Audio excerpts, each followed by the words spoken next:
విఘ్నేశ్వరుడికి పరమాన్నం వండుతున్నాను. నిన్నైతే ఎర్రనొప్ప ప్రసాదం చేశాను. కడుగుతున్నాయి కనుక ఇందులో కొంచెం చిన్న సగ్గు బియ్యం వేద్దాం. ఇప్పుడు మనం కడుక్కున్న బియ్యం కూడా వేసేసుకుందాం. ఇప్పుడు 2 చిన్న మంటలో సిమ్లో పెట్టుకుంటే ఉడికిపోతాయి. ఉడికిపోయింది. ఇప్పుడు ఇందులో మనం బెల్లం వేసేసుకుందాం.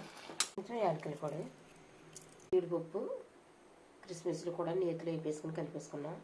ఇప్పుడు మనం ప్రసాదం దేవుడి దగ్గర పెట్టేసుకుందాం. 9 రోజులు కూడా ఏదో ప్రసాదం పొద్దుట పూట చేసుకొని సందపూట బెల్లం ముక్కట్టి దండం పెట్టేసుకుంటాను. పొద్దుట సాయంత్రం మట్టుకు దీపారాధన మాను.